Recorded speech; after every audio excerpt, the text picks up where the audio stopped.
Okay, here's what I'm going to do. Remember I told you I had some 6-penny and 4-penny nails? I'm going to shove that up there because it's small enough. I probably should cut the tip of this off. And I think that's what I'm going to do. Okay, so I'm going to cut that off like so. We'll have to find that.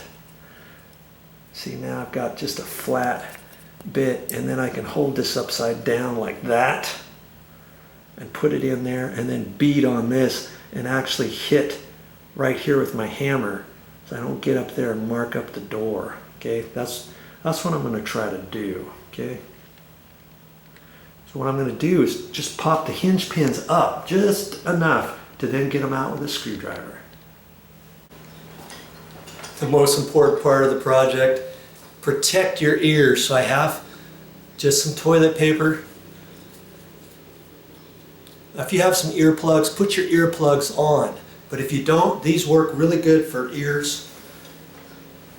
And my ears are kind of sensitive nowadays because one time I tried to take out a door jamb, kind of like this, but it was metal, and I was just banging it out with a sledgehammer, and my ears were ringing for days. This happened probably 20 years ago. And ever since then, when I start pounding on different things, my ears get slightly sensitive.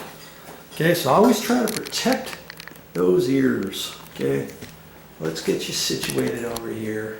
Let's see if I can't get this out.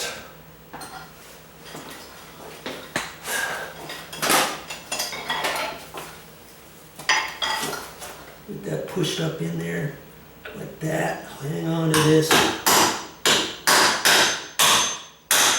Get that. The hinge pin is up.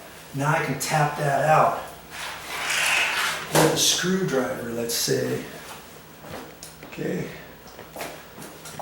Let's get you in there. Let's see. See there? See how far I popped it up? Oops. I'm trying to do this one-handed.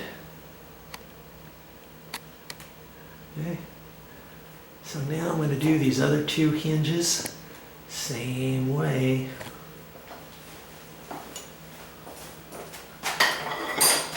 See, I've got this held. Got that held just like that, up tight. And I don't necessarily tap on the nail. I can hit right there as long as I've got this squeezed together.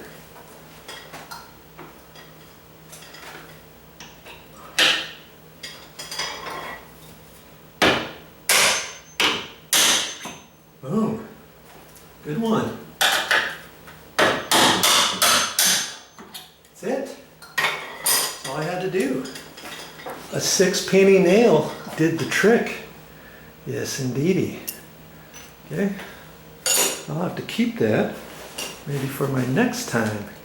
Okay, so now I can just tap that out with a little screwdriver. Starting at the bottom. I always take the bottom hinge pin out first. Hang on to both nail or screwdriver and the pin. I'm holding on to it. Now I can set it off. Lots of times those are greasy too, so if you have good carpet or something, be careful with that. See all that grease? Last thing you want to do is put that on your carpet or something. Okay? Take that off. And more times than not, the door's going to stay up there on its own. I do have the door propped open a little bit. And where is my rag, my trusty rag to wipe my fingers off with? I'm going to have to go get that because, see, I want to wipe that off, or else you know what's going to happen. I'm going to get that all over the door. I usually carry a rag in my tool. Oh, here it is. Here it is. So I just had my nail bag repaired, and I put this rag in a different area in my nail bag. Okay. So now I can gently pull this down, lift up on it, like that, and slide this out of the way, like so. Now, can you see I can work on this hinge? I can angle in screws this way, but I'm going to have to get a drill bit first and drill in there, aren't I? And in order to do that far enough, I probably should take this hinge pin, or this hinge, out again. And it's only got the one screw in there.